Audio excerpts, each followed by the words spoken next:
ఇక సుప్రీం తీర్పుతో Telangana PG medical సీట్లు ఆగమాగంగానున్నాయి. దీంతో తెలంగాణ వైద్య విద్యార్థులకు గండిపడనుంది. రాష్ట్రంలో 2700 పీజీ మెడికల్ సీట్లున్నాయి.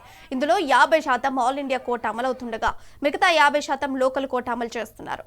స్థానిక కోటా కారణంగా రాష్ట్రంలో ఎంబీబీఎస్ చదివిన విద్యార్థులకు 1000కి పైగా సీట్లలో అవకాశాలు లభిస్తున్నాయి. కానీ తాజా తీర్పుతో తెలంగాణ విద్యార్థులకు తీవ్ర నష్టం జరగనుందని ఆందోళన వ్యక్తమవుతోంది.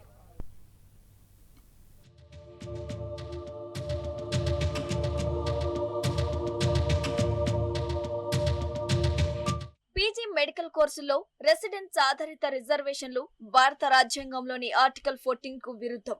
మనమంతా భారత భూభాగంలో స్థిర నివాసులమే. ఇందులో ప్రాంతీయ, రాష్ట్ర నివాసం అనేవి లేవు. దేశంలో ఎక్కడైనా నివాసాన్ని ఎంచుకునే వ్యాపారం లేదా వృత్తిని కొనసాగించే హక్కును మనం కలిగి ఉన్నాం. భారతదేశం అంతటా విద్యా సంస్థల్లో ప్రవేశాన్ని ఎంచుకునే హక్కును రాజ్యాంగం మనకు కల్పించింది అని ధర్మాసనం ఆదేశాలు జారీ చేసింది. పంజాబ్, హర్యానా హైకోర్టు 2019లో నివాస ఆధారిత రిజర్వేషన్ చెల్లుబాటు కాదని తీర్పు చెప్పగా తీర్పును సుప్రీంకోర్టులో సవాల్ చేశారు. దీనిపై విచారణ జరిపిన సుప్రీంకోర్టు తాజాగా హైకోర్టు తీర్పును సమర్థించింది.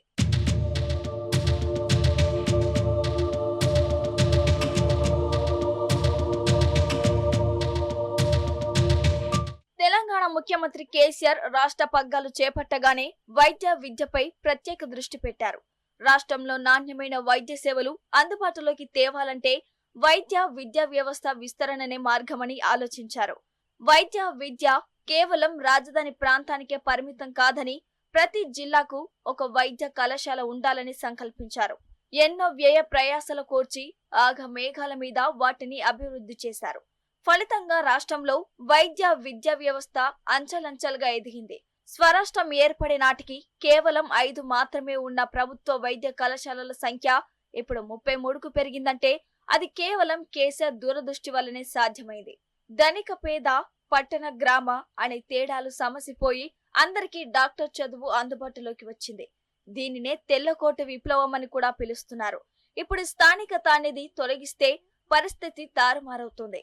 కేసీఆర్ కలలుగన్న ఆరోగ్య తెలంగాణ ఆగమాగమవుతోంది. ప్రాంతీయ ప్రయోజనాల కోసం కొట్లాడి సాధించుకున్న రాష్ట్రంలో స్థానికతే లేకుండా పోవటం పెద్ద సమస్యగా మారనుంది.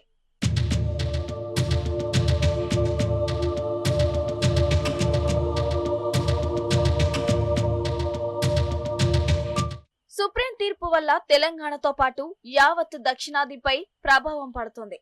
స్థానికత లేకుండా చేస్తే ఉత్తరాది వారికి అవకాశాలు పెరిగి దక్షిణాది వారికి అవకాశాలు తగ్గిపోతాయి. అత్యాధునిక వైద్య విద్యా వ్యవస్థలను అభివృద్ధి చేసిన తెలంగాణ, ఆంధ్రప్రదేశ్, తమిళనాడు వంటి రాష్ట్రాల్లోని స్థానిక విద్యార్థులు అవకాశాలు కోల్పోవాల్సి వస్తుంది. ముఖ్యంగా గ్రామీణ ప్రాంతాల విద్యార్థులకు ఎక్కువగా నష్టం జరుగుతుందనేది మరో వాదన. ఎంబీబీఎస్ పూర్తి చేసి గ్రామీణ ప్రాంతాల్లో పనిచేసే ఇన్ సర్వీస్ అభ్యర్థుల కోటా కూడా రద్దయిపోతోంది. మొత్తంగా రాష్ట్రంలో వైద్య సేవల నాణ్యత, అందుబాటు అనేవి కూడా క్రమంగా తగ్గిపోతాయి.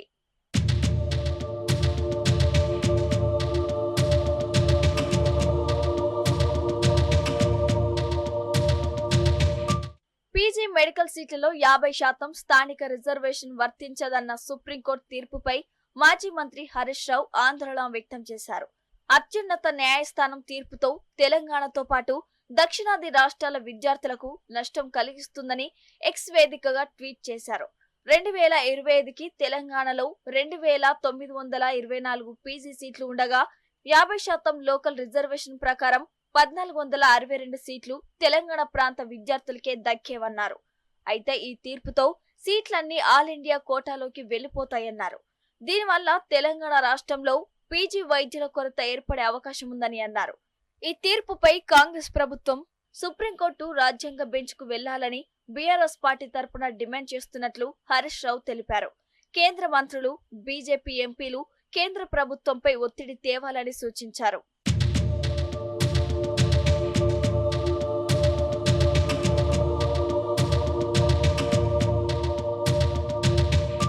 అటు దేశవ్యాప్తంగా పరిశీలిస్తే ఉత్తరాది కన్నా దక్షిణాది రాష్ట్రాల్లోనే మెడికల్ కాలేజీలు, పీజీ సీట్లు ఎక్కువగా ఉన్నాయి. కానీ ప్రస్తుతం ఆల్ ఇండియా కోటాలో జరుగుతున్న అడ్మిషన్లను పరిశీలిస్తే ఉత్తరాది విద్యార్థులే ఎక్కువగా ఉంటున్నారని చెబుతున్నారు. భవిష్యత్తులోనూ ఇదే కొనసాగితే తెలంగాణ విద్యార్థులకు నష్టం తప్పదని పేర్కొంటున్నారు. పీజీ వైద్య విద్య అడ్మిషన్లలో సుప్రీంకోర్టు స్థానిక కోటాను రద్దు చేయడంతో తెలంగాణపై తీవ్ర ప్రభావం పడుతుందని నిపుణులు ఆందోళన వ్యక్తం చేస్తున్నారు. సుప్రీంకోర్టు జడ్జిమెంట్ ఇచ్చిందో ముఖ్యంగా పీజీ మెడికల్ విద్యార్థులకు ఏ రకమైన జడ్జిమెంట్ ఇచ్చిందో అది తెలంగాణ విద్యార్థులకు కానీ వేరే ఇతర రాష్ట్రాలకు కానీ ఏ రాష్ట్రానికి ఆ రాష్ట్రము అని విచ్ఛిన్నం చేసే ప్రయత్నంలో భాగంగా విద్యార్థులకు అభ్యున్నత పడే విధంగా అయితే లేదు ఈ తీర్పు. పూర్వం కేసీఆర్ సార్ కానీ హరీష్ రావు గారు కానీ ఏర్పాటు చేసిన మెడికల్ కాలేజీల వల్ల కొత్తగా మంచి మార్పు అనేది వచ్చింది. కొత్తగా విద్యార్థులకు వేరే ఇతర దేశాలకు పోకుండా ఇతర రాష్ట్రాలకు పోకుండా ఇక్కడే స్వరాష్ట్రంలో మెడికల్ విద్యను అభ్యసించి మన రాష్ట్ర అభ్యున్నతికి పాటుపడే విధంగా ఏర్పాటు చేయడం జరిగింది. కానీ ఇప్పుడు సుప్రీంకోర్టు ఇచ్చిన తీర్పు వల్ల మాత్రం విద్యార్థులకు తీరని అన్యాయం గురవుతుంది. సుప్రీంకోర్టు తీర్పుతో తెలంగాణకు విద్యార్థులకు తీవ్ర అన్యాయం జరుగుతోందని వైద్య విద్యార్థులు కోరుతున్నారు. దేశంలో ఎక్కడా లేని విధంగా ప్రతి జిల్లాకు వైద్య కళాశాలలు తీసుకువచ్చిన ఘనత సీఎం కేసీఆర్దే అన్నారు. కేసీఆర్ కృషితో తెలంగాణలో వైద్య విద్య జరుగుతోందన్నారు. సుప్రీంకోర్టు తీర్పులోనూ ఇప్పటి కాంగ్రెస్ ప్రభుత్వం పోరాడి తెలంగాణ విద్యార్థులకు అన్యాయం చేయకుండా కేంద్రానికి లేఖ రాయాలని విజ్ఞప్తి చేస్తున్నారు. పీజీ సీట్లలో లోకల్ రిజర్వేషన్ల కోసం అసెంబ్లీలో తీర్మానం చేసి కేంద్రంపై ఒత్తిడి తేవాలని రాష్ట్ర ప్రభుత్వాన్ని కోరుతున్నామని అన్నారు. ఈ విషయంలో తెలంగాణకు చెందిన కేంద్ర మంత్రులు బీజేపీ ఎంపీలు చొరవ తీసుకుని కేంద్రంపై ఒత్తిడి తేవాలని డిమాండ్ చేస్తున్నారు.